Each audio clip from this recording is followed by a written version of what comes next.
Donc, en fait, on est réunis ce soir donc, pour les lundis du dirigeant. Donc, nous, on est ravis avec Cyril voilà, de vous accueillir pour ce premier lundi des dirigeants qu'on a imaginé pour vous aider en fait, pendant cette période un petit peu difficile.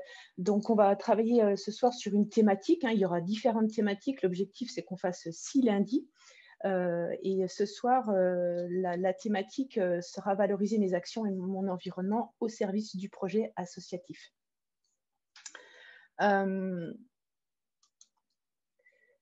Juste un petit rappel en fait sur le fonctionnement de Zoom, mais je pense que tout le monde est pas mal familiarisé. Vous avez la possibilité avec le chat de poser des questions. Ce qui serait intéressant aussi, donc vous pouvez interagir tout au long de la présentation. On aura un temps d'échange aussi sur la fin.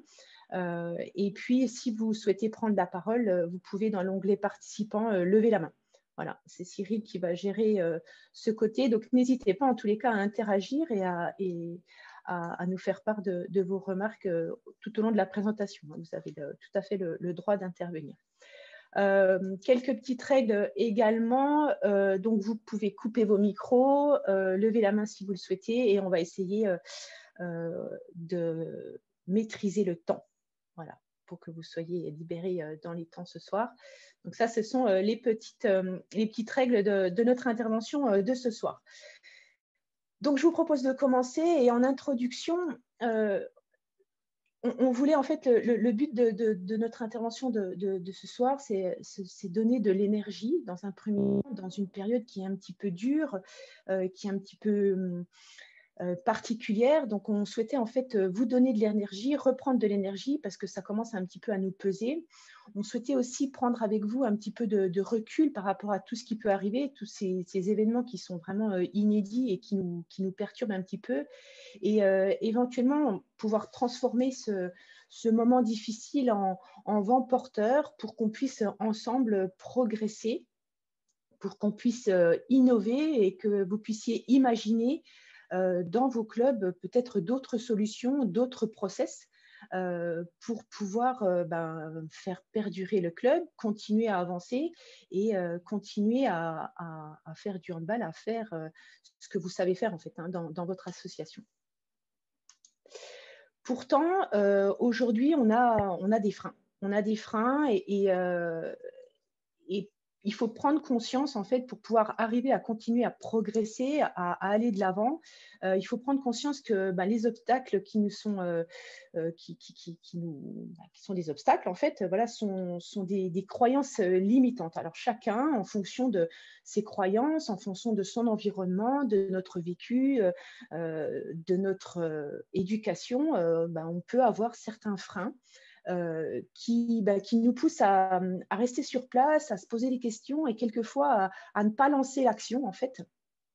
Donc du coup, c'est un petit peu difficile et on a quelquefois du mal à lever ces freins. Et en effet, on peut se dire par exemple que le confinement, voilà, on ne peut pas jouer au handball. En fait, si, on peut jouer au handball, mais aujourd'hui, on peut jouer de façon différente. On peut jouer dehors, on peut jouer à 4, on peut jouer voilà, sur des terrains différents. On ne peut pas aller dans les salles, dans les gymnases, mais on peut le faire de façon différente. Donc, la pensée limitante, c'est voilà, c'est le confinement, c'est le Covid, on ne peut rien faire. Si, en fait, si on se motive, etc., on peut faire des choses.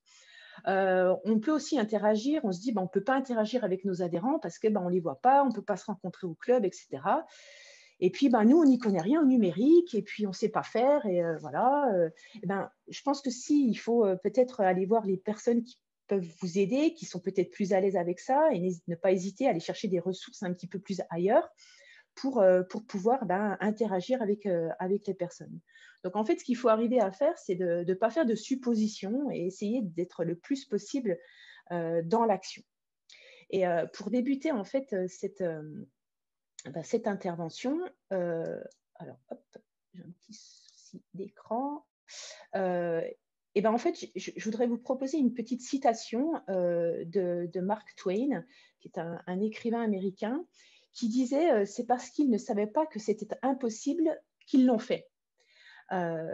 Donc, en fait, ça parle de ces pensées limitantes, voilà, et en fait, rien n'est impossible tant qu'on ne sait pas, que c'est possible. Donc, il faut ne pas hésiter à aller de l'avant, je pense, pour pouvoir mener à bien ces projets. Alors, quelques éléments en fait de définition du projet associatif. Alors, par contre, je me permets, vas-y, ouais, parce que je vois juste pas, avant en fait... de rentrer dans le projet associatif, peut-être que vu qu'on n'est pas trop nombreux, juste faire un petit tour pour savoir un petit peu quel public on a Ouais. par rapport à nous, pour qu'on puisse peut-être être plus précis par la suite. Juste savoir voilà, le rôle qu'ils ont dans leur asso aujourd'hui. Exactement, tout à fait. Donc, eh ben, comme je vois, Joël, est-ce que tu peux juste te présenter de façon très succincte? Oui.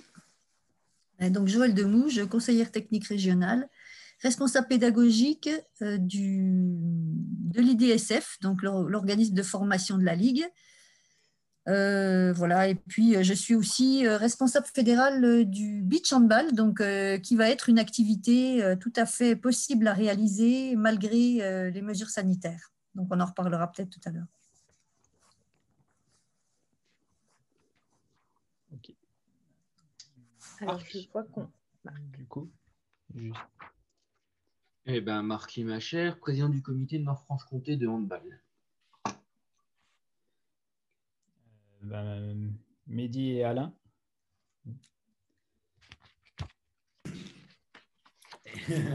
Alors, nous, équipe technique au PBHB, et très avide de commencer des expériences en extérieur avec Joël et le beach handball. Ça marche. Alors, USPG Saint-Valérien, pardon de vous appeler comme ça, du coup. Oui, bonsoir, donc Christelle.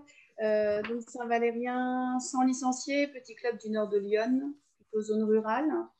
Donc je suis secrétaire, donc les projets, c'est ma partie. Et puis je m'occupe des bébés aussi. Voilà, on a des bébés depuis 2 ans.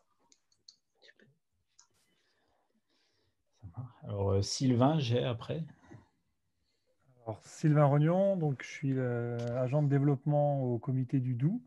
Je viens d'arriver dans la structure depuis le 4 janvier, donc c'est tout récent. Donc tous les bonnes initiatives comme la soirée de ce soir m'intéressent.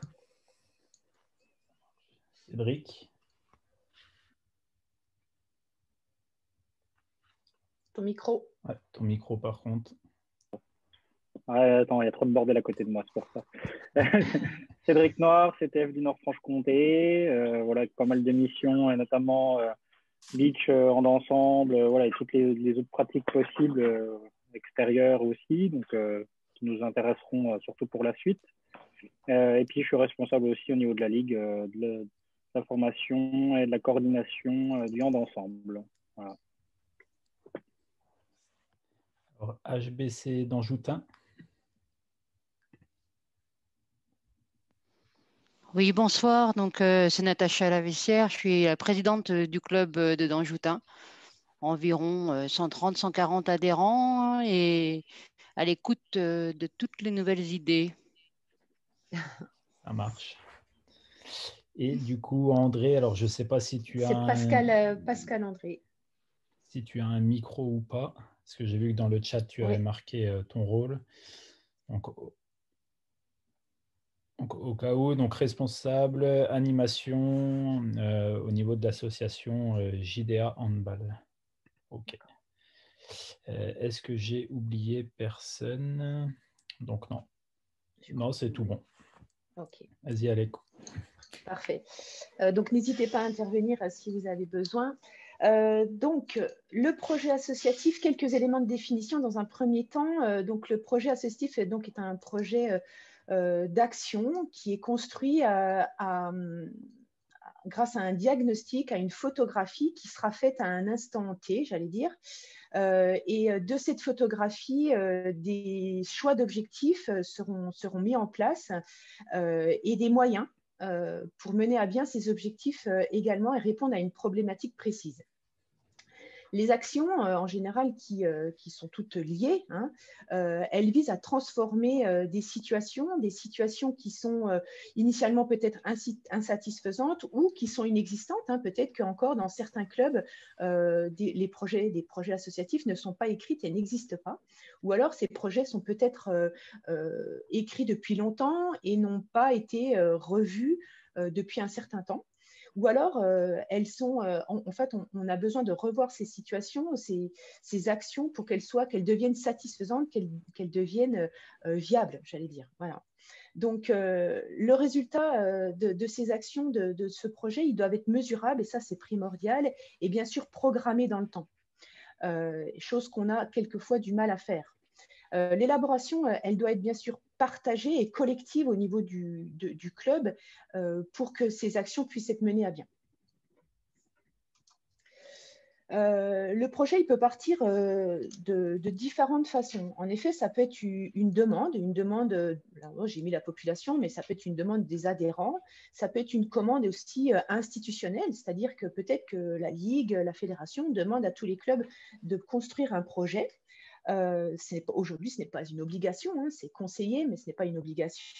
Ça peut être aussi l'initiative de la population ou de professionnels, des salariés ou également des adhérents du club. Ce qu'il faut bien savoir, c'est que ce projet, en fait, il a un cycle de vie.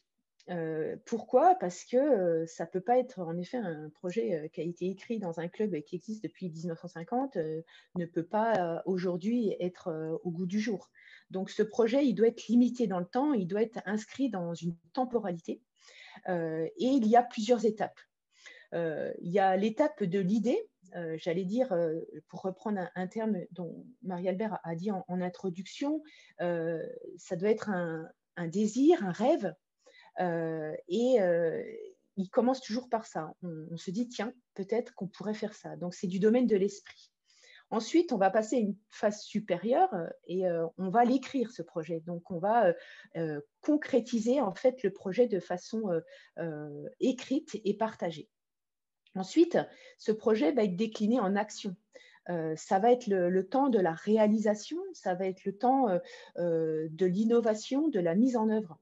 Et bien sûr, comme tout projet, on va essayer de pérenniser ce projet. Et pour le pérenniser, il va falloir l'évaluer pour qu'il se perpétue dans le temps et qu'on puisse goûter, j'allais dire, aux fruits de ces actions sur un temps donné, sur le temps qu'on se sera donné.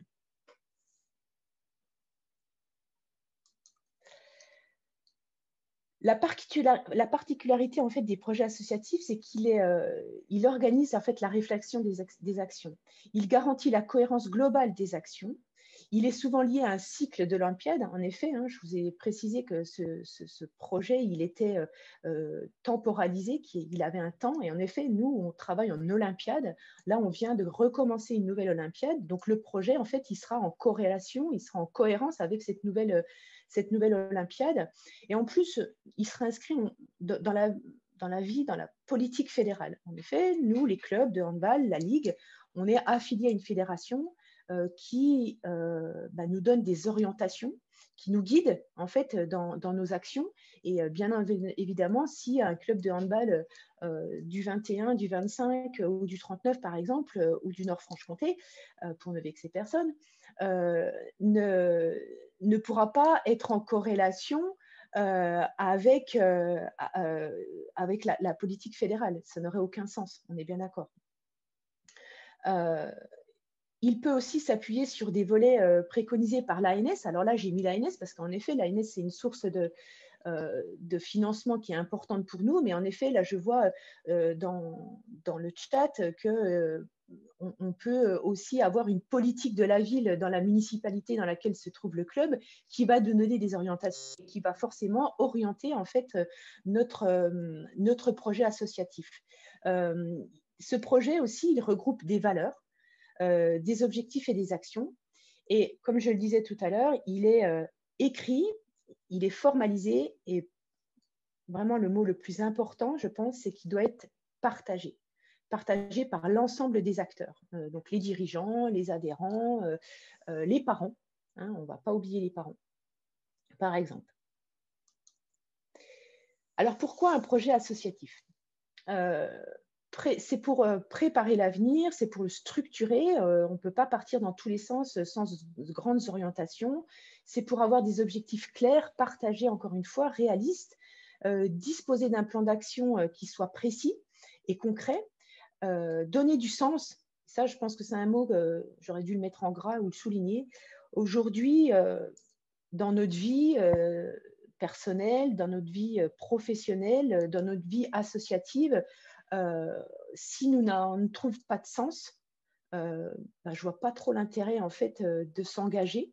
Donc ce mot de sens, il doit être au centre en fait des objectifs, c'est-à-dire que chaque personne qui vient dans le club doit pouvoir trouver son sens, doit pouvoir trouver cette motivation, cette petite flamme en fait qui va le faire venir. Et c'est ça qui va déterminer l'engagement en fait des bénévoles et de l'adhérent.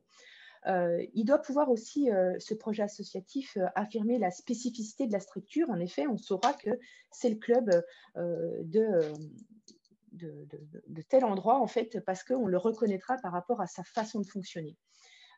C'est créer aussi, s'il est partagé, de la cohésion et en interne, une espèce d'adhésion collective en fait, à un projet, à un même sens. Et en fait, aussi mieux identifier le public sur lequel on veut travailler. Et sans oublier, bien sûr, parce que ça va être le nerf de la guerre, hein, bien sûr, ça va être un vrai outil, ce projet. Ce sera beaucoup plus simple, en fait, de manager avec un projet en disant, bah voilà, nous, on a tel projet, est-ce que tu adhères? Ça va être plus facile de gérer, en fait, notre projet si on a trouvé ce sens, si on a écrit. La recherche de financement. C'est quand même beaucoup, beaucoup plus simple d'aller voir des partenaires en lui proposant un projet, en proposant des axes bien précis, que d'arriver les mains vides en disant, bon, bah voilà, on est sympa, on fait du handball, c'est plutôt cool, bah, viens avec nous. Alors que si on arrive à proposer des choses très cohérentes, on a un peu plus de professionnalisme, un peu plus d'aplomb, bien sûr. Et aussi, donc, ça reste un outil de renforcement pour l'éthique, pour les membres de l'association. Et bien sûr, pour développer la structure, ça reste primordial. N'hésitez pas à intervenir. Hein. Alors, comment construire en fait ce projet? La première chose à faire, à mon sens, on en a parlé juste avant, c'est de travailler sur les valeurs.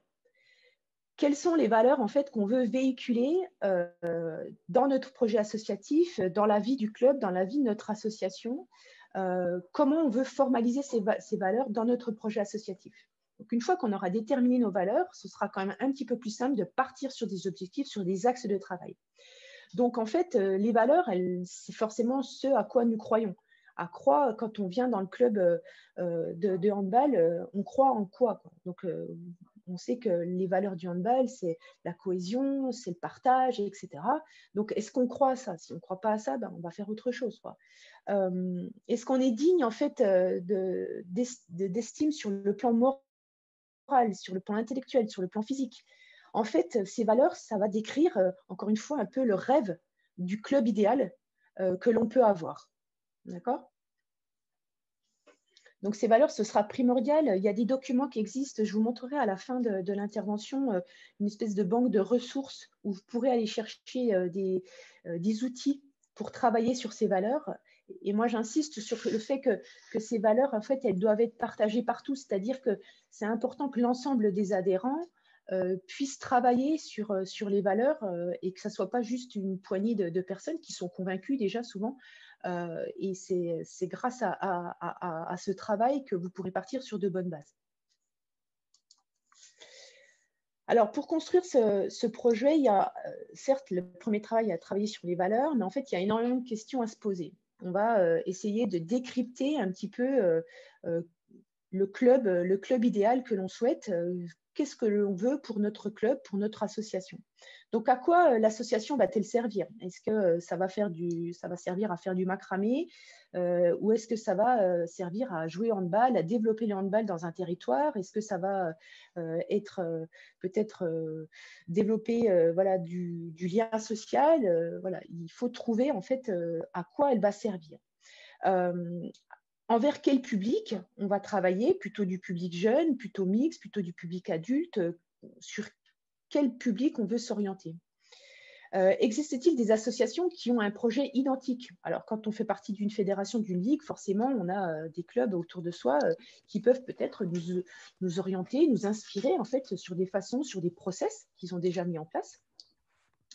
En quoi notre association va-t-elle se différencier? Voilà, le petit plus qui va faire que, bah oui, on saura que c'est ce club-là qui fait ça.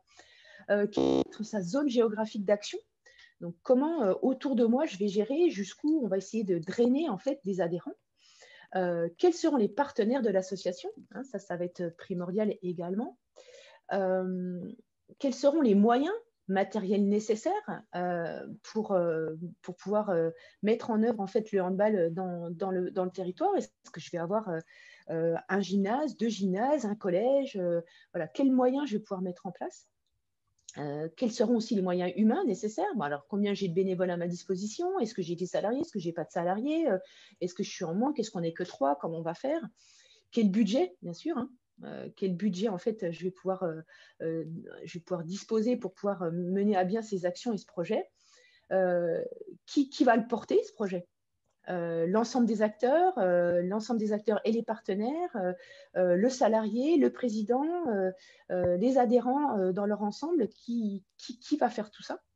Et puis, avec qui je peux m'associer pour pouvoir, qui peut m'aider en fait à mettre en place ce projet?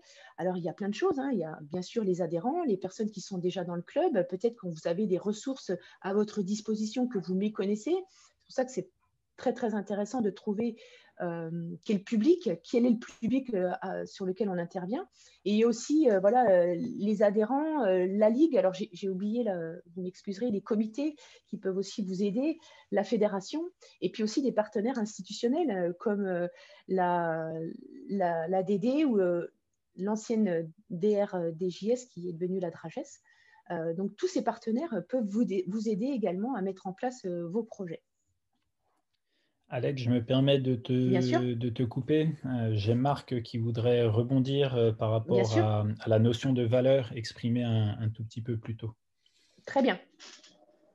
Ouais, je fais un petit aparté pour vous dire qu'en fait, quand on met souvent les valeurs, la plupart du temps, on met une série de mots. Honnêteté, innovation, beaucoup de choses comme ça. Et on arrive là où je voudrais justement, mon intervention intervient principalement sur le fait de faire très attention sur des valeurs qui sont en fait creuses. La plupart du temps, on se retrouve, comme a dit Joël, dans un environnement de forte concurrence. On a une tendance tout simplement à dire la même chose. Donc, comme tu dis, Joël, solidarité, esprit collectif, oui, mais ça, c'est le commun, effectivement, des valeurs à la limite presque du hand. Ce que moi je conseille la plupart du temps, c'est les valeurs sont une chose, les questions à se poser sont une chose, mais commencez aussi principalement à réfléchir sur la culture que vous voulez mettre en place dans votre club, parce que c'est là que la différence se fait. Dit Alex, c'est quelle est ma place et donner du sens. Et donner du sens, c'est donner de la culture. C'est une culture qu'on a dans son club. Voilà. Donc, les valeurs, c'est une bonne chose. Ça peut être effectivement souvent au nombre de 4 ou 5. On ne va pas plus loin que ça. Ça ne sert à rien sinon d'en faire une palanquée. Vous pouvez résumer ça dans un slogan. On a déjà vu des clubs faire ensemble, tout est possible, plus fort ensemble, etc. etc. Mais voilà. Moi, si j'ai un conseil à vous donner, surtout pour des partenaires et des institutions, concentrez-vous sur 4 valeurs fondamentales. N'oubliez jamais le principe d'honnêteté, d'intégrité. Surtout ce terme-là, devrait être basique à tout le monde. Pour une simple et unique raison, c'est qu'on est dans un monde où la diversité aujourd'hui devient une valeur fondamentale. Donc le principe d'intégrité devient un aspect fondamental et pilier. Mais encore une fois, et je terminerai là-dessus, n'oubliez pas que derrière les valeurs, il y a une culture qu'on met en place dans un club. Voilà. Et c'est ça, en fait, que justement, toutes les questions à se poser là doivent, à un moment donné, vous permettre de construire votre différence et votre culture. Ce n'est pas nécessairement vos valeurs. Merci, Marc. Quelqu'un avait envie de rebondir sur l'intervention de Marc? Pour le moment, pas dans le chat, il n'y a pas de remarques. Donc, on peut continuer. Mais à mon avis, de toute façon, on va Bien revenir sur cette notion qui est le cœur du projet, hein, très clairement. Très clairement. Donc, voilà. Donc, tu peux reprendre, Alec. Parfait, merci. Donc, là, on a vu donc, voilà, la construction, comment construire, les questions à se poser en amont en fait, de la construction du projet. Et la première étape, j'allais dire, enfin la seconde étape va être le diagnostic. Donc, le diagnostic, ça va être une photographie à l'instant T, en fait, de notre environnement. Alors, de notre environnement interne et de notre environnement externe. Bien sûr, il ne faut pas rester replié en fait sur soi et ne voir uniquement en fait son petit chez-soi. Il faut bien entendu ouvrir en fait le regard et regarder. On parle au handball de vision périphérique, et ben voilà, il faut ouvrir un petit peu et c'est intéressant d'aller voir ce qui se passe un petit peu ailleurs. Alors, là, je vais vous donner le SWOT, c'est un outil, hein, il en existe d'autres.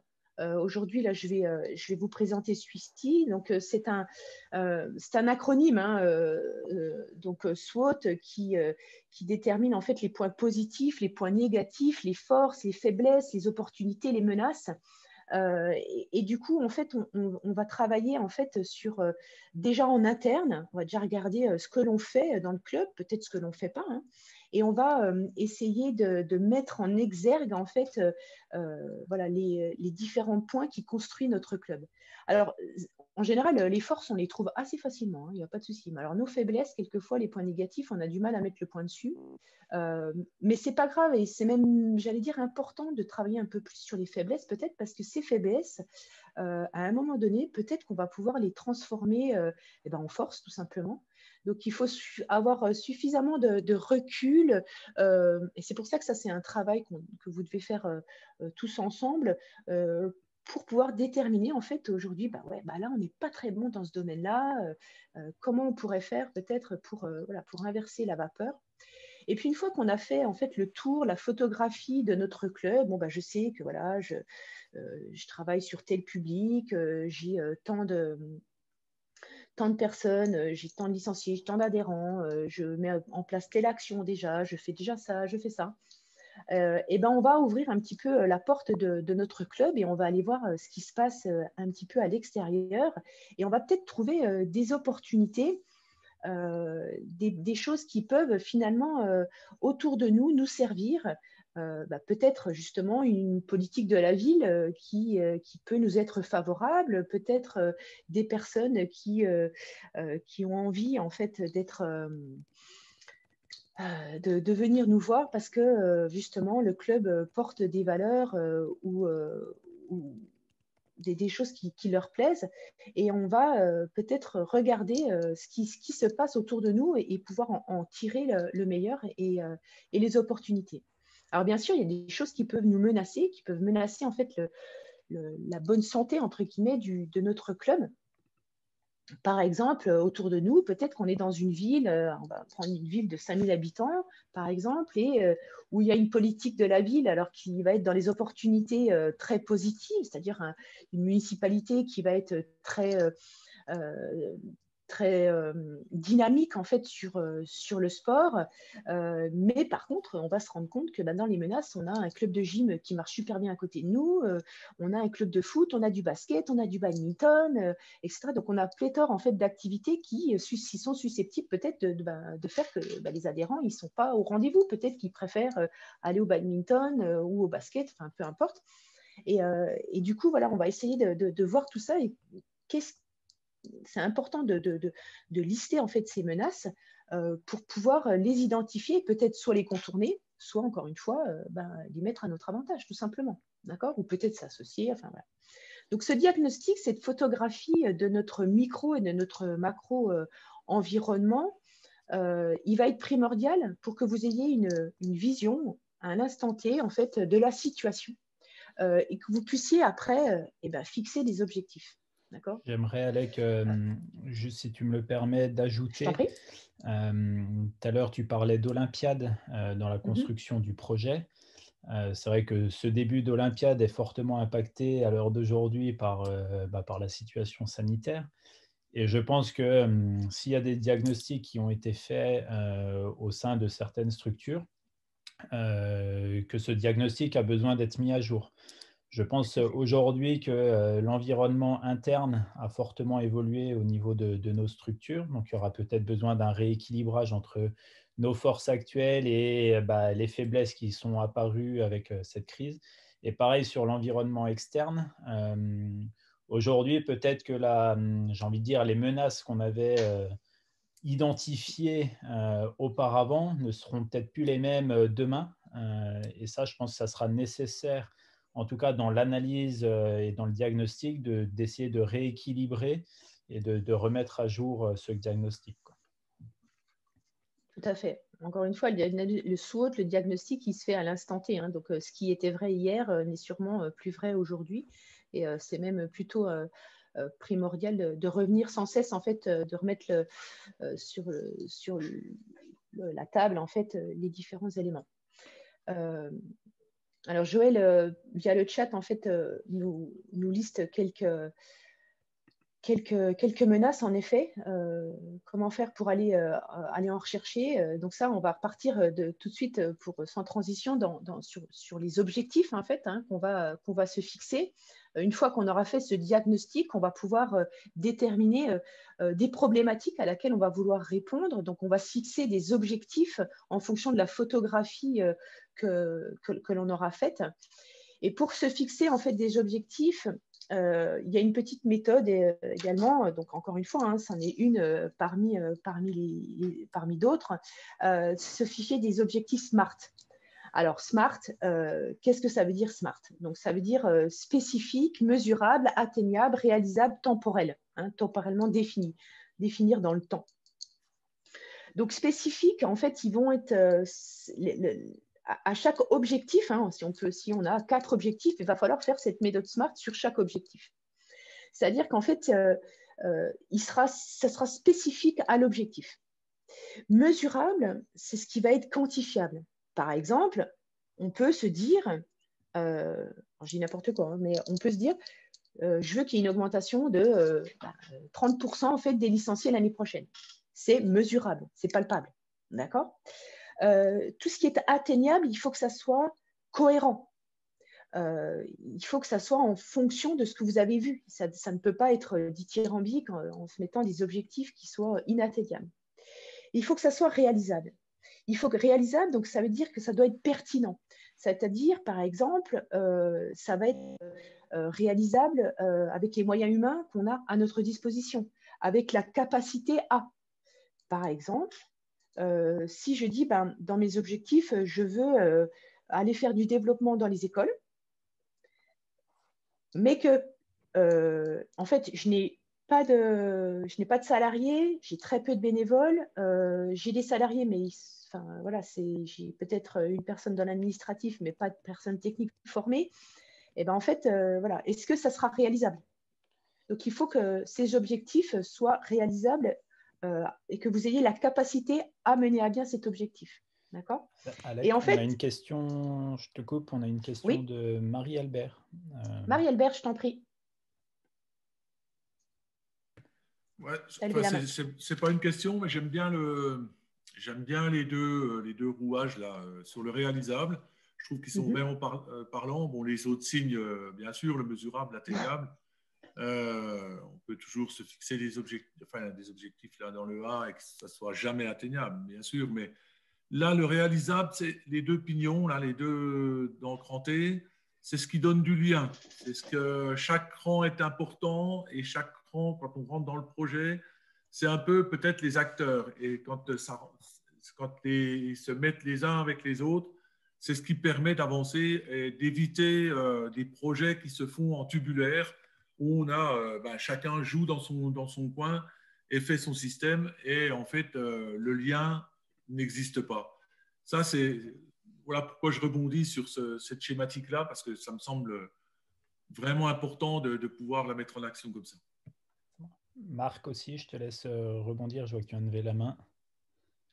Pour les objectifs qu'on peut mesurer, atteindre et réaliser, le conseil qu'on peut donner, il faut y aller par palier. C'est-à-dire que, comme a dit Marie-Albert, on peut toujours fixer des projets complètement foufou à l'horizon 2024-2025. Le conseil qu'on donne la plupart du temps, c'est pour l'aspect mesurable, c'est que, surtout dans le contexte actuel, entre 5 et 10% par an. Voilà, chaque chose que vous faites en ce moment pour solidifier votre projet, pour pouvoir le quantifier, ni plus ni moins, essayez de vous fixer justement entre 5 et 10%. Voilà, et par plafond à chaque fois. C'est beaucoup plus réaliste. Et c'est que si vous dépassez, c'est tant mieux. Si vous êtes en dessous, vous essayez de comprendre pourquoi vous n'avez pas atteint. Mais de toute façon, dans tous les cas, c'est ce qu'on peut considérer comme un objectif réaliste. Très bien. Il y a une autre question peut-être? Il y avait une autre personne qui avait levé la main? Non, c'est tout. Non, bon. c'est OK? Très Ouais, bien. bon. Okay. Donc, en effet, sur le réalisable, c'est vraiment primordial d'être conscient de la capacité à mener à bien en fait l'objectif. Et enfin, sur le dernier, c'est temporellement défini. C'est-à-dire que cet objectif doit être à échéance de. D'accord? La planification, le rétro-planning en fait, que vous allez mettre en place pour ces objectifs est primordial. Il est mesurable dans le temps. D'accord? C'est mesurable, mais dans le temps.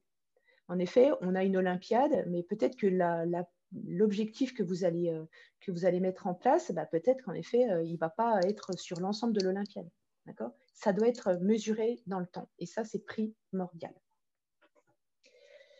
Donc, cette méthode SMART, en fait, elle va vous aider surtout à mettre en place donc, ces objectifs de la façon la plus adaptée possible, vous permettre de mettre des stratégies en place et d'espérer des résultats, d'accord, en mesurant par étapes, on l'a dit tout à l'heure, et d'avoir des résultats à ce projet.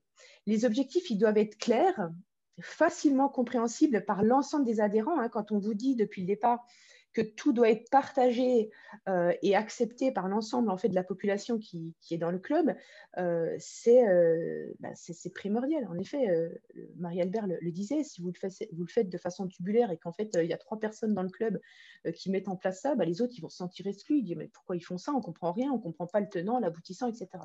Donc, ça doit être très compréhensible pour l'ensemble des adhérents. Et les objectifs SMART permettent de poser des bases solides et claires, de parvenir plus facilement du coup à une réussite. On sait où on va. On part d'un point A en passant peut-être par un point B pour aller à un point C. Et c'est primordial en fait que ces bases soient posées pour que vous puissiez avancer. Et du coup, le fait de pouvoir maîtriser en fait l'ensemble de votre projet et de mettre en place des équipes, des méthodes et des moyens vous mènera en fait vers l'objectif final de votre projet. D'accord?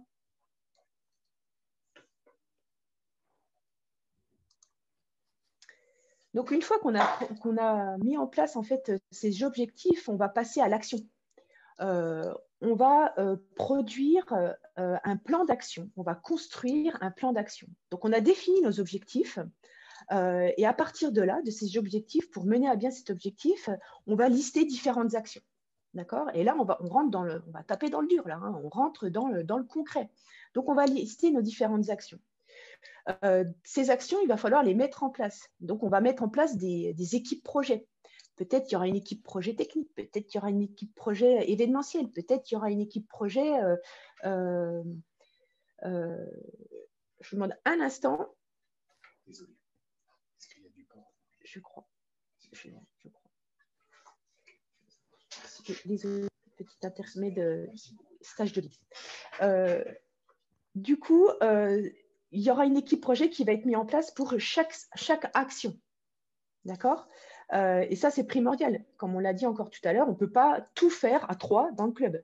Il est important que ça soit partagé par tous et que ces actions puissent se mettre en place, que chacun ait son rôle, que chacun puisse partager, mais que chacun sache ce qu'il a à faire.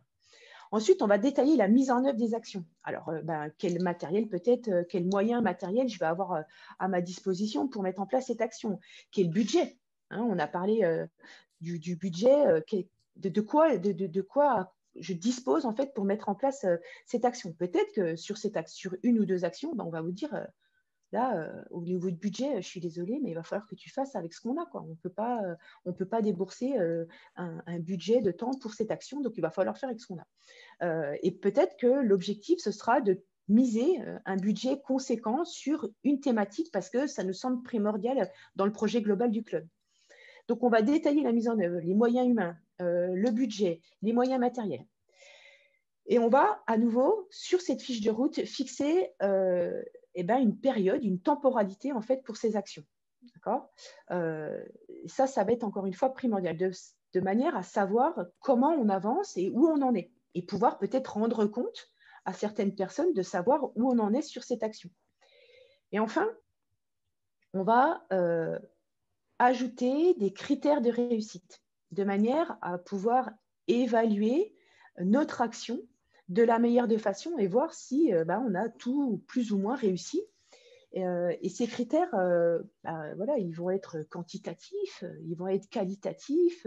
Il va falloir pouvoir déterminer à quel moment en fait l'action est soit terminée, soit réalisée, soit réussie. Ou peut-être qu'elle a pas réussi. Hein. C'est possible d'avoir un échec. Après, du moment qu'on peut l'expliquer, il n'y a pas de souci. Hein. Ce n'est pas grave. Il y a des actions qu'on essaye de mettre en place. Regardez en ce moment.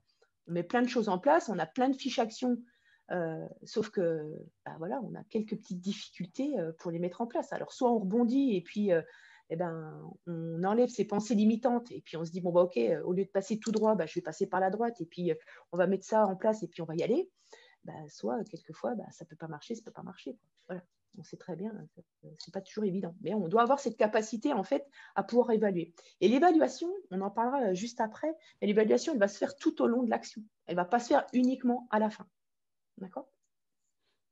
Si je peux juste ajouter au niveau du point 5, notamment la période de réalisation, je pense que ce qui va être intéressant dans le projet qui va en découler, c'est que certaines étapes vont pouvoir se réaliser à une certaine période par rapport au projet global et qu'il y a d'autres étapes qui vont devoir soit attendre qu'il y ait telle action qui soit passée, soit au contraire, elles vont pouvoir se jumeler avec les actions.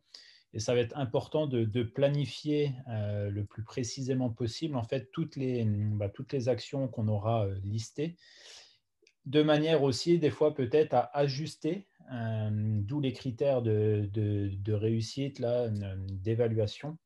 Le projet, je pense qu'il faut qu'il reste malléable, ajustable dans le temps, tout en gardant la ligne de conduite qu'on s'est fixée, parce que peut-être que des fois, on va avoir pris un peu de retard pour X raisons. Et je pense que cette notion d'ajustable est très importante. Exactement. Alors effectivement, Marc, ce que tu nous as mis dans le chat, c'est que bien souvent, on commence par le plus facile au début et qu'il ne faudrait peut-être pas qu'on se contente de cela. Je te laisse rebondir si tu veux, Marc, ajouter un peu. Non, c'est tout bon ? Bon, très bien. C'est souvent ce qu'on a l'habitude de faire quand on fait quelque chose, même dans la vie. On s'attaque à quelque chose qui est facile au départ et puis le truc le plus dur, on se dit qu'on fera ça demain. Et l'important, c'est déjà, la plupart du temps, quand on monte un projet, la partie la plus difficile, en fait, finalement, c'est le cœur. C'est le cœur, en fait, véritablement du projet. Et on a une tendance à vouloir attendre la fin une fois qu'on aura tout fait. Non, attaquez-le tout de suite. Et même s'il faut le répartir justement dans le temps, ça, c'est l'aspect le plus difficile. Mais attaquez-le tout de suite et ensuite, les autres sont périphériques après derrière. Mais il faut déjà attaquer le cœur. On parlait des valeurs, on parlait de tout ça. Et c'est en fait très souvent en lien autour de votre projet. Donc l'aspect le plus difficile, attaquez-le maintenant. Si vous voulez par exemple monter votre équipe en national ou je ne sais pas quoi, ça veut dire qu'il va falloir passer des étapes. Il va peut-être falloir des entraîneurs diplômés, il va peut-être falloir travailler sur vos équipes jeunes, etc. Donc ça, c'est du long, c'est des projets du long terme, tout ça. Et donc c'est pour ça qu'il faut attaquer l'aspect-là en premier, même si c'est difficile. Exactement, c'est ce qu'on appelle la loi du désir, en fait, hein, où on fait toujours ce qui est plus facile avant ce qui est difficile et ce qui est court avant ce qui est long, etc. Donc, pour rebondir sur ce que dit Marc, c'est vrai que ce n'est pas toujours évident, hein, mais en effet, dans la vie de tous les jours, on a tous, c'est l'être humain qui est comme ça, on a tous la facilité au bout des doigts, hein, on est d'accord. Donc, une fois qu'on a mis en place nos objectifs, qu'on a déterminé des plans d'action pour nos différentes actions, qu'on sait qui va travailler sur telle action, qu'on sait voilà, la périodicité en fait, de ces actions. Peut-être qu'il y a des actions qui vont se chevaucher, en effet, qu'on aura les moyens pour mettre en œuvre ces actions. Et ben on aura déjà bien avancé, mais il va falloir faire une dernière étape qui va être une étape assez primordiale. Et on la met souvent en dernier, mais à mon sens, il faut la faire tout au long du projet. Et cette étape, c'est évaluer. L'évaluation du projet, donc, elle mesure en fait les écarts entre l'objectif visé et le résultat atteint. Elle met en évidence les points forts et les points faibles, et elle met en exergue en fait les différents critères que l'on veut évaluer. Mais ce qui est important de comprendre, c'est qu'on ne fait pas cette évaluation uniquement à la fin. Cette évaluation, en fait, elle doit être faite tout au long du projet, c'est-à-dire qu'on doit être en capacité sur le cycle de vie du projet de se poser à un moment donné, peut-être à la moitié, peut-être à un quart du projet, en fonction de la temporalité qu'on aura définie, pour se dire, OK, là, j'avais prévu ça, où j'en suis, est-ce que je dois réajuster bon, bah là, en effet, aujourd'hui, on a des choses qui nous arrivent dessus, qu'on n'avait pas forcément prévues. Ben, on doit être en capacité, en fait, d'évaluer en fait, nos projets, de les remettre au goût du jour, de refaire les choses un petit peu différemment, de s'adapter, j'allais dire, pour qu'on arrive quand même à l'objectif qu'on s'était fixé. Ou alors de revoir nos objectifs tout simplement à la baisse, parce qu'on sait très bien qu'on n'arrivera pas dans le mesurable hein, de SMART, ben, on ne va pas y arriver, quoi. Donc en fait, il faut qu'on soit en capacité d'évaluer tout au long de la vie du projet notre projet. Alors ces critères de réussite, ils peuvent être de différentes... il peut être différent, donc des critères de base, la pertinence, la cohérence, l'efficacité de notre projet, l'impact, mais aussi ils peuvent être spécifiques, la couverture qu'on voudra donner à ce projet, à cette action, l'intensité qu'on voudra y donner. Il y a des actions qui seront plus fortes que d'autres, l'approbation de l'ensemble des adhérents, l'utilité sociale, la coordination, la réactivité qu'auront les gens sur cette action, et aussi des critères transversaux qui semblent qui aujourd'hui sont assez importants, c'est-à-dire que les critères environnementaux, sociaux, d'équité, d'éthique, hein, on en parlait tout à l'heure, l'éthique aujourd'hui, elle va être primordiale. Donc, quels sont les critères que je veux donner à mon projet donc, tous ces critères, tout au long du projet, tout au long de la vie du projet, devront en fait être pris en compte et mesurés de manière à ce qu'à la fin, l'évaluation puisse nous apporter peut-être une satisfaction, mais peut-être une projection, une perspective en fait au projet, et puis pour voir si la pérennité en fait de notre projet, elle est mesurable et elle est viable. D'accord ? Donc en résumé, en synthèse, on se rend compte qu'en fait le projet associatif, c'est un document écrit. C'est un document qui est partagé auprès des adhérents, c'est des perspectives d'avenir, c'est une temporalité, hein, on en a bien parlé, que le projet associatif se fait en plusieurs étapes, on l'a vu, le diagnostic, définir les objectifs, définir un plan d'action, mais aussi évaluer et donc adapter pour pouvoir se projeter un petit peu dans l'avenir, dans la temporalité qu'on aura déterminée, et voir si l'année prochaine, peut-être l'action qu'on aura fait sur, je ne sais pas moi, la porte ouverte en fait du club, on va la refaire de la même façon, ou est-ce qu'on va adapter en fonction de ce qui s'est passé l'année N-1 et qu'en fait on se dit, ça on a fait ça, peut-être que l'année prochaine on va faire ça. Donc on aura évalué notre action de manière à pouvoir la remettre en place l'année prochaine de la meilleure façon et s'améliorer sans cesse dans notre projet. Alors là, on a vu plein de choses. Donc, comme je vous l'ai dit tout à l'heure, je mettrai à votre disposition. Donc, ce que je vous propose, c'est de pouvoir, sur le site de la Ligue, avoir une petite rubrique de ces lundis des dirigeants et avoir des documents à votre disposition qui vont peut-être pouvoir vous aider en fait, à mettre en place ou à revisiter votre projet associatif. Et en fait, pour ça, il existe pas mal d'outils. Je vous en ai mis quelques-uns à votre disposition. Donc, je vous ai parlé tout à l'heure des valeurs. Il y a un document du CNAR qui est assez bien fait, qui pourra vous aider en fait à trouver, à déterminer en fait quelles valeurs vous voulez donner à votre association. Très simplement, pour faire le diagnostic, il y a des cartes mentales qui existent. Voilà, c'est très simple. Après, il y a d'autres choses. Hein. C'est encore une fois un exemple. Alors, je vois qu'il y a une main levée. Monsieur Marie-Albert Dufay. Je termine juste sur le dernier document, parce que peut-être que je pourrais vous le montrer en partageant un autre écran. C'est le guide du développeur.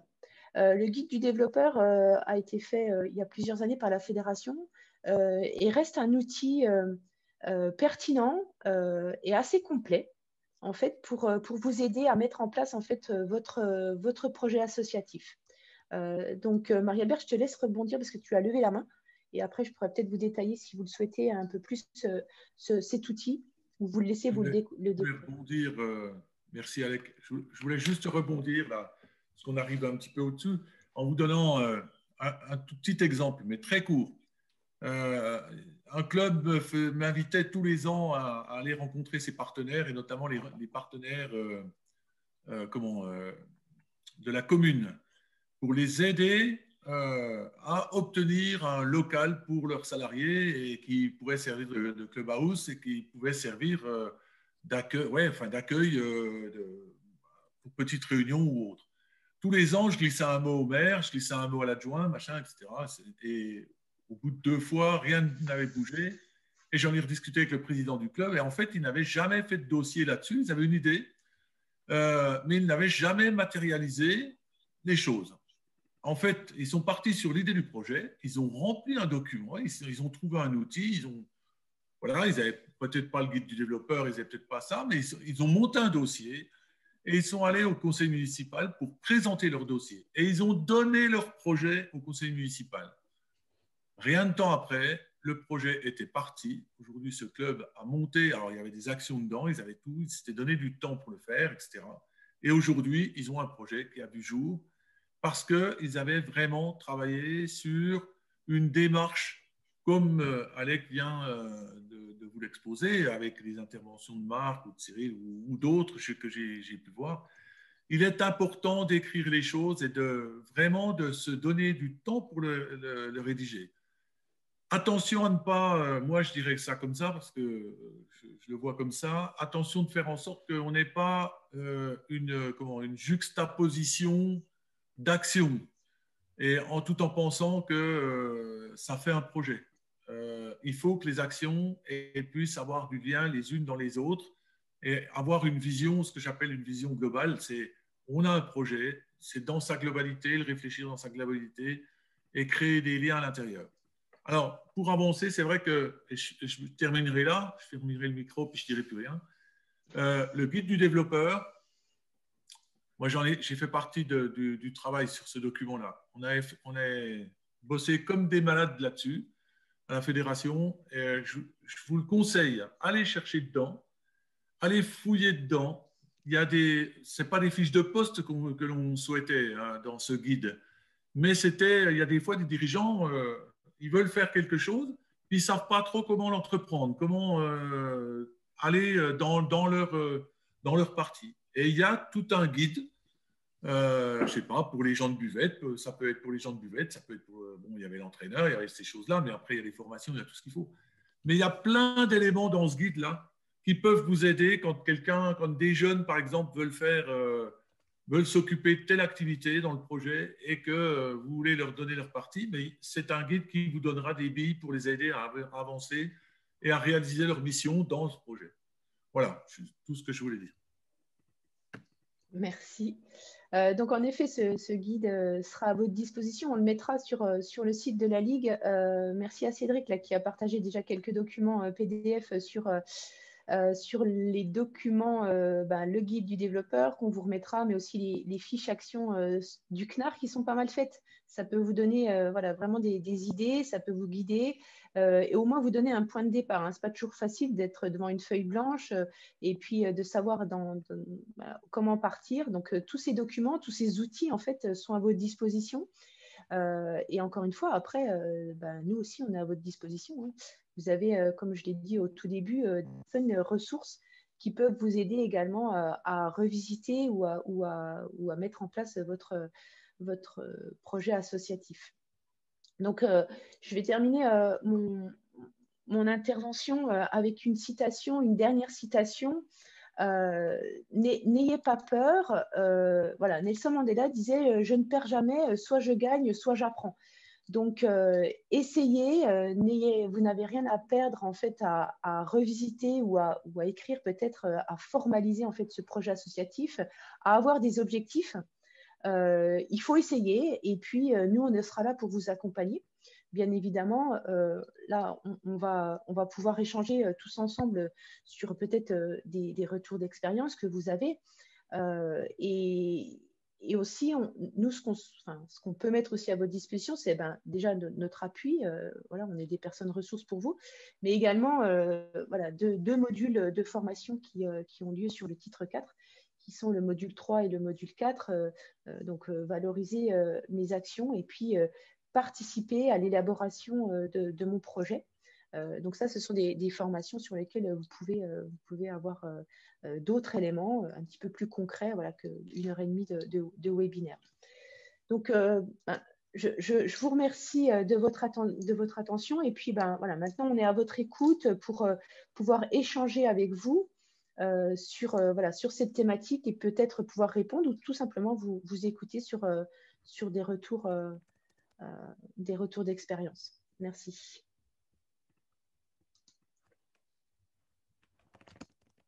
Alors, je vais arrêter mon partage. Et voilà. Ah, on y a Mourad qui nous a rejoint. Bienvenue Mourad. Très bien. Joël nous a quittés, mais Mourad est arrivé, donc c'est très bien. Avez-vous des questions? Je vois, il y a une petite main levée. Alors, je ne sais pas si c'est quelqu'un qui… Avec le décalage horaire, Mourad, tu es encore au bord de la plage, là. Il y a une légère brise en plus. Dans le sud de la région, dans l'extrême sud de la région, à Saint-Claude. Et sur les bords du lac de Vouglan, ils poussent des palmiers maintenant. Le réchauffement climatique, c'est fou. Marie-Albert, tu as levé la main. Est-ce que c'est la main de tout à l'heure ou alors tu peux la rebaisser peut-être? Voilà. Pardon. La parole vous est offerte. Donc, si vous avez des choses à dire, des remarques, peut-être des questions, des approfondissements, des retours d'expérience, on vous écoute avec plaisir. Alain, il parle, mais pas à nous. Prise sur le fait, Alain.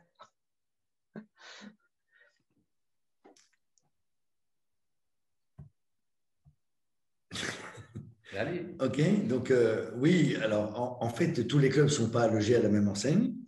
Oui, on était en train de partager là, parce qu'autour de la table, il y a d'autres personnes derrière et qui ont écouté toutes les interventions. Déjà, on te remercie pour le qualitatif de ces indications.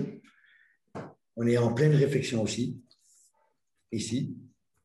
Et effectivement, tout ce que tu as dit, on partage complètement le projet parce que nous, on a décidé qu'on ne savait plus rien.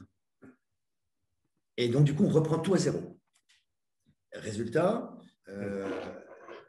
on sollicite chacun des intervenants du club, parce qu'on est quand même un gros club, pour avoir des idées. C'est-à-dire que là, ce qu'on demande à tout le monde, c'est d'être force de proposition.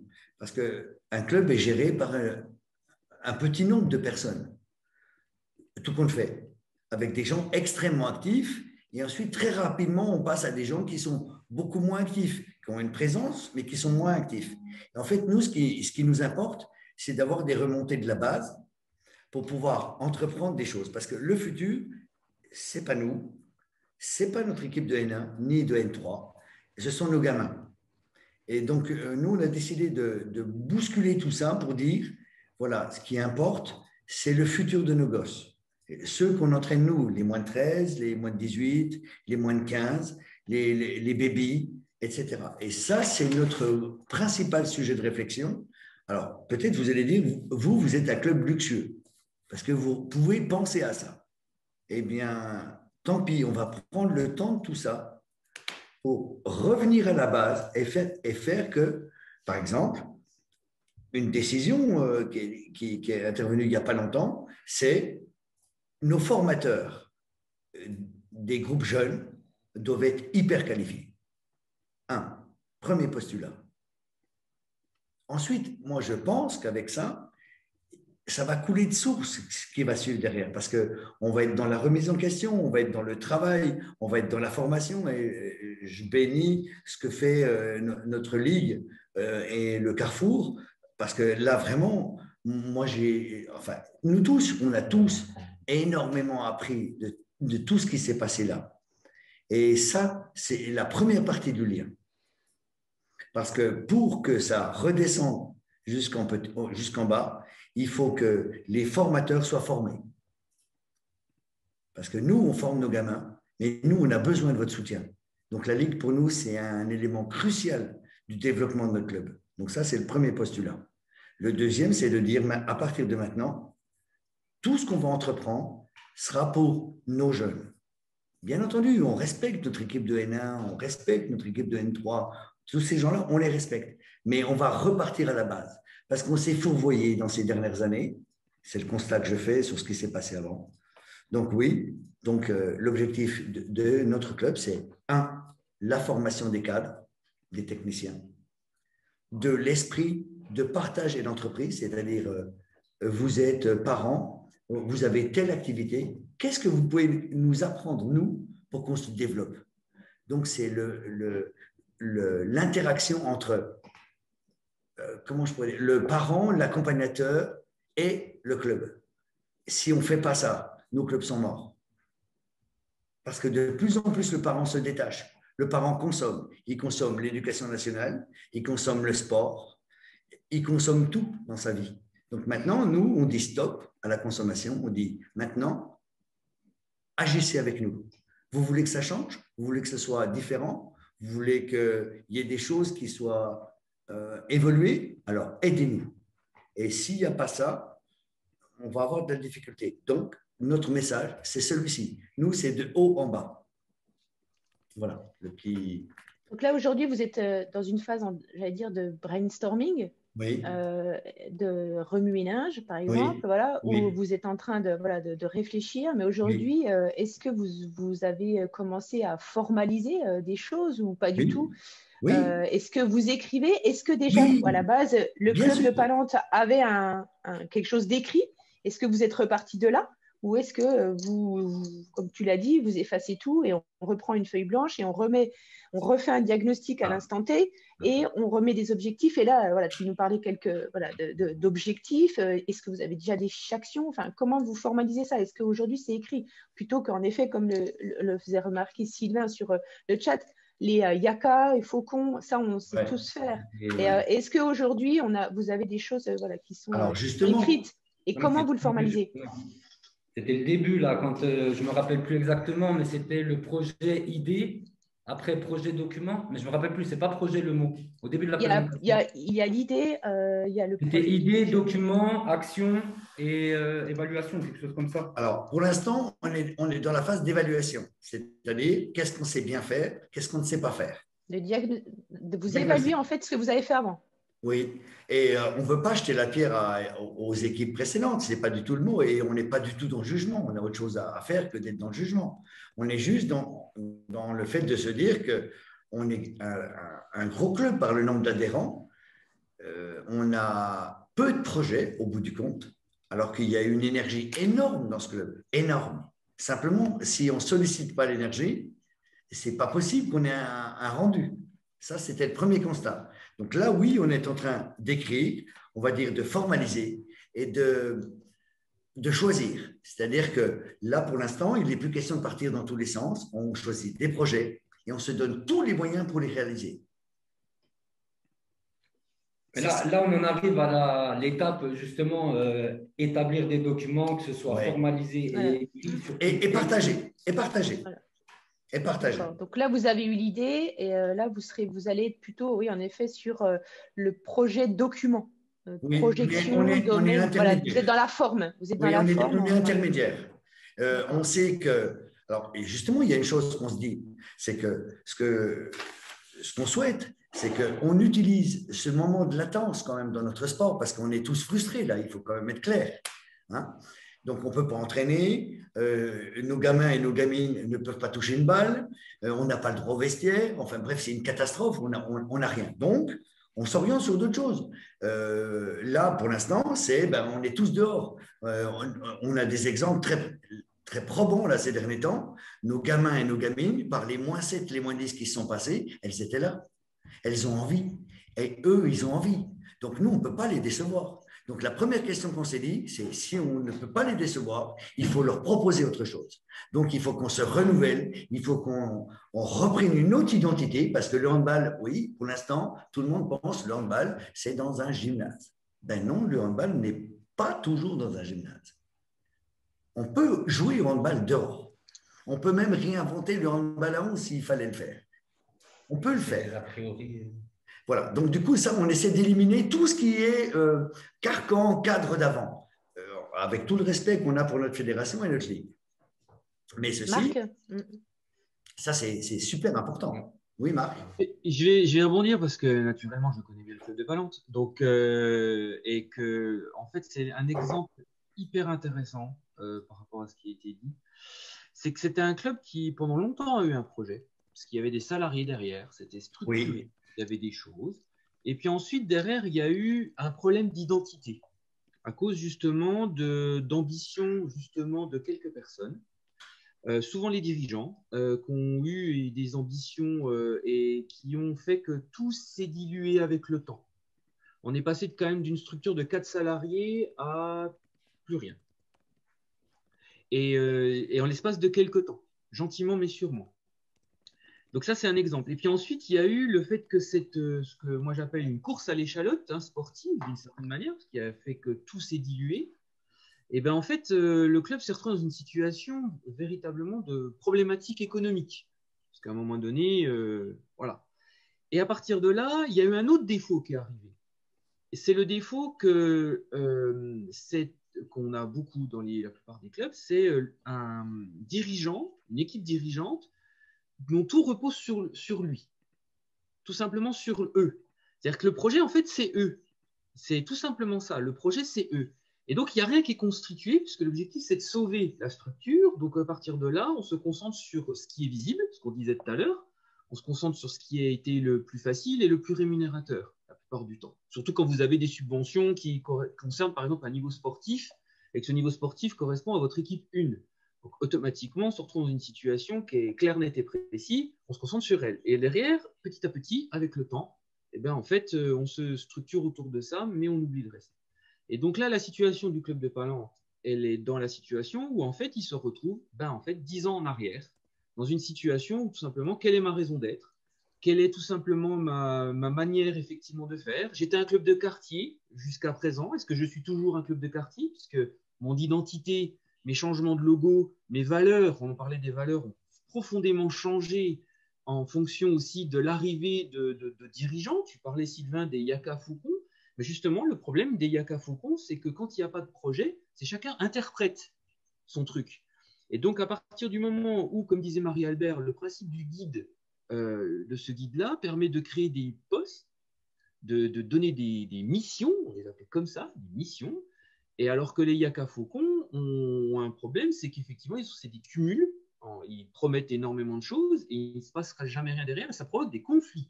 Tout simplement parce qu'en fait, il n'y a pas de projet la plupart du temps. C'est juste, ça repose sur une personne, un homme, ou un triumvirat, ou tu l'appelles ça comme tu veux. Et le problème, et c'est ça en fait. Et ce que tu disais, en fait, on peut faire ça, une synthèse, en fait, et une priorité des actions post-diagnostiques. Oui.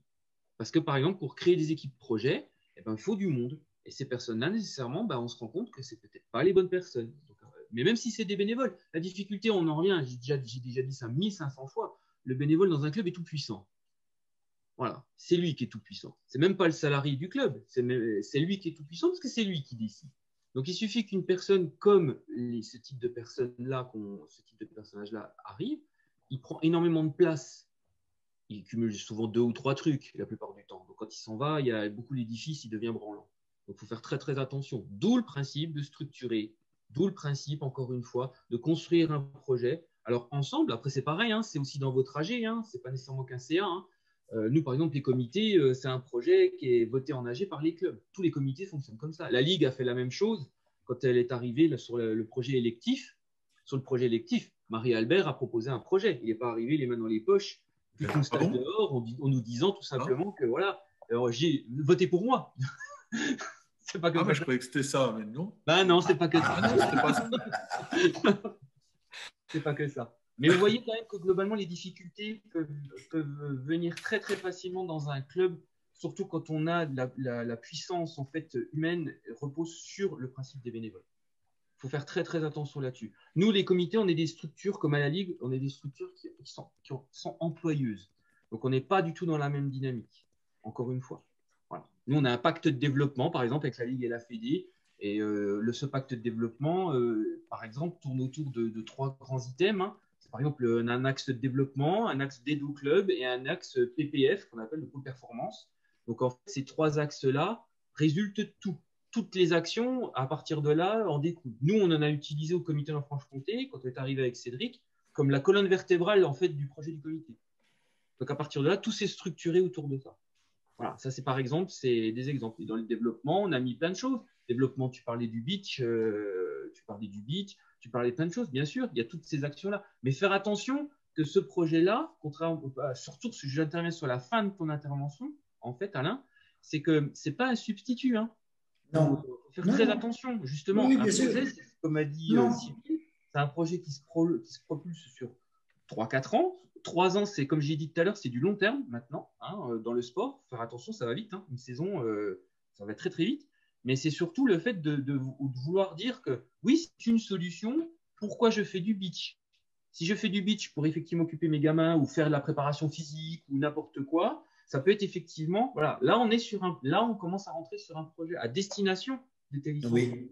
Ah, d'accord. Mais il ne faut pas que ce soit un substitut. C'est pas parce que j'ai pas de gymnase, je vais dehors. Ah non, là c'est le présent, mais effectivement le futur prochain, alors on va tous retourner dans un gymnase, on va tous être contents de se revoir dans un gymnase. Voilà, bon, on aura peut-être des masques, on se claquera plus la bise, mais globalement, on en est là, tu vois. Et c'est ça qu'il faut faire très très attention. Donc, vous êtes en pleine période de brainstorming, parce que, comme j'ai dit aux autres, c'est que tout simplement, c'est le fruit en fait d'un grand héritage que tu as eu et d'une histoire très très mouvementée. Marie-Albert, tu t'avais dit la main. Moi, je voulais rebondir sur les. J'entends bien que tout le travail, mais ça pourrait faire partie d'un accompagnement, un accompagnement particulier. Mais c'est pas parce que je voulais rebondir sur ce qu'avait écrit Sylvain, mais je pense qu'il a bien compris qu'il pouvait y avoir un accompagnement particulier sur ce sujet-là. Et ça fait partie de la dynamique de proximité entre la Ligue, le comité et le club. Moi, Sylvain, quand tu mettais les Yaka Faucon et ceci et cela, je me disais que moi, je me dis que quand on met un projet en place, on a des objectifs et on a des actions à mener. Dans les actions à mener, c'est là qu'on a souvent les Yaka, les Faucons, machin, etc., ceci, cela. Sauf qu'à un moment donné, c'est bien beau d'écrire ça, mais à ce moment-là, on met des responsables d'action sur les actions. Et ces responsables, et on parlait d'évaluation. Alors, j'aime pas trop ce terme-là, évaluation, parce qu'il y a des fois, il est mal vu. Il y a des fois des évaluations à l'école qui nous ont fait mal, et c'est un terme qui est. Mais je sais pas quel mot on peut y trouver, mais bien souvent, c'est une vérification. Comment tu dis? Régulation. Régulation, régulation, ou bien une vérification, ou j'en sais rien, peu importe, mais parlons d'évaluation s'il faut. Et quand on évalue les travaux de ces gens-là, c'est ce que on fait un feedback. Et le feedback, ça nous amène à dire quoi? Est-ce qu'on est bien dans l'objectif? Est-ce que ces actions à mener, tu as travaillé sur ton truc? Ah ben, tu n'as rien fait. Eh bien, t'en es où? On avait des objectifs, tu as accepté la responsabilité, mais tu n'as rien fait. Alors, on fait quoi? Tu reprends, tu te redonnes combien de temps, et si tu ne veux pas le faire, ben, on trouve quelqu'un d'autre. Et je pense qu'à un moment, c'est comme ça qu'il faut qu'on agisse sur… mais bien souvent, c'est tenu par une ou deux ou trois personnes dans un club. Et puis voilà, puis il y a des fois, ben, on part sur l'idée d'une personne. Alors, je parlais du rêve à la réalité.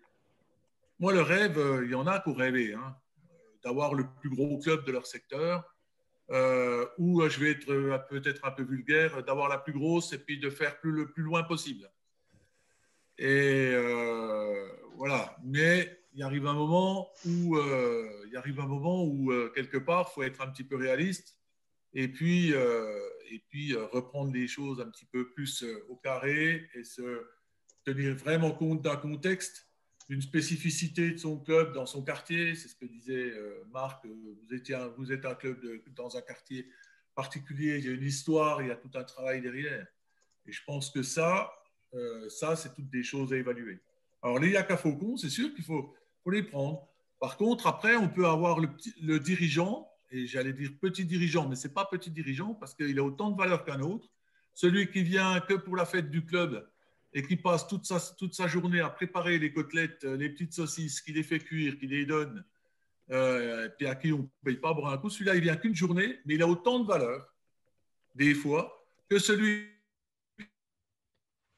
qui est toujours là, uniquement pour boire les canons. Je prends des exemples concrets qu'on trouve régulièrement dans les clubs et ailleurs.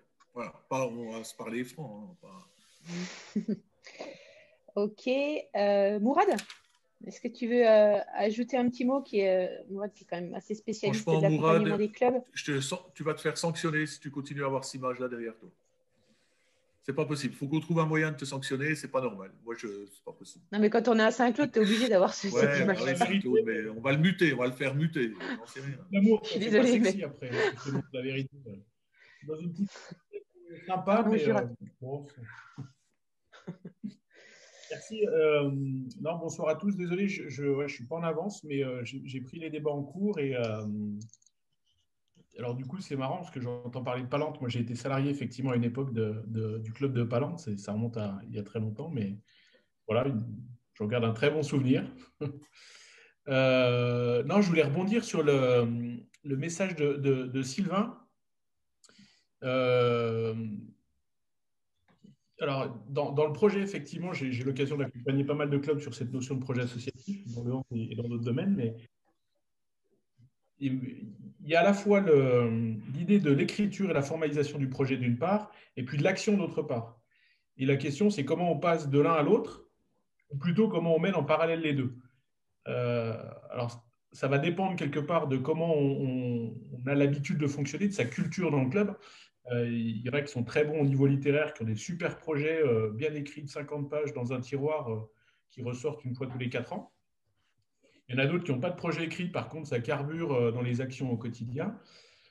Maintenant, il ne faut pas, je pense, en délaisser un et le faire à la place de l'autre. Il faut essayer de mener les deux de front. Et mener les deux de front, quelque part, c'est ce à quoi Marie-Albert faisait écho, c'est certainement les outils de pilotage. Il faut être en capacité, je pense, de vendre son projet, de communiquer dessus, et pas dire c'est mon projet, c'est moi qui le fais, mais plutôt interroger toute la base. Ce que vous avez a priori l'intention de faire, c'est-à-dire, bah, tiens, on va questionner tous les licenciés, on va leur poser des questions simples, sur où est-ce qu'on en est, comment ça se passe, collective, le féminin, voilà, on questionne tout le monde. Et déjà, rien que cette démarche implique de dire que les gens se sentent, si ce n'est impliqués, au moins ils se sentent valorisés parce qu'on prend leur avis. Voilà. Dans un deuxième temps, une démarche intéressante, c'est de réunir les volontaires qui le souhaitent pour aller plus loin et discuter de ce projet en termes d'action. Et vous allez voir, c'est assez surprenant, hein, mais il y a plus de gens qu'on ne le pense qui viennent et qui ont envie en fait de participer parce qu'eux aussi s'identifient au club, eux aussi ont l'amour du maillot, ont envie de faire avancer les choses, qu'ils soient joueurs, qu'ils soient parents, arbitres, éducateurs, ce que vous voulez, mais tout le monde a envie de faire avancer son club. Donc cette démarche-là, elle est vraiment intéressante pour pour lancer une dynamique. Voilà, et rien que ça, c'est déjà pas mal. Et après, bon, il y a quelques incontournables, effectivement, pour piloter la mise en œuvre du projet, parce que c'est ça qui va intéresser. Alors, il y a la formalisation. Le guide qui vous est proposé là, il est franchement super. Moi, je travaille encore avec, alors que c'est un outil qui a 15 ou 20 ans, quoi. Mais il est très intéressant. Il faut le digérer, mais voilà. Puis il y en a d'autres, hein, si vous préférez d'autres outils. Et une fois qu'on a formalisé, c'est exactement le plan d'action qui va nous intéresser. C'est-à-dire qui fait quoi et quand. Et ce qui fait la différence pour moi, c'est des échéances régulières. Alors, passer en mode projet, ce qu'on appelle passer en mode projet, c'est sortir de la, je caricature, hein, mais sortir de la réunionnite où on fait le tour des commissions, le machin, etc., pour faire le tour des actions de manière très concrète. La dernière fois, on était là. Aujourd'hui, où est-ce qu'on en est? Et surtout, qu'est-ce qu'il faut pour la prochaine fois? En mode anticipation, pas en mode bilan de ce qui s'est passé, mais surtout en mode qu'est-ce qu'on va faire pour la prochaine fois et anticiper la suite. Et voilà, c'est des petites choses comme ça, toutes simples, qui permettent parfois de, voilà, pour répondre à ta question, Sylvain, de dire, ça y est, on enclenche la première ou la deuxième ou la troisième, et puis on essaye d'avancer comme ça, tout simplement. Il n'y a pas de révolution. Hein. Vous attendez pas à ce que le projet associatif, d'un seul coup, tout change. Non, non, il y a des petites évolutions et des acteurs qui font au quotidien les actions. Voilà, juste un petit témoignage là-dessus pour abonder. Merci, Morane. Est-ce qu'il y a d'autres personnes qui veulent intervenir?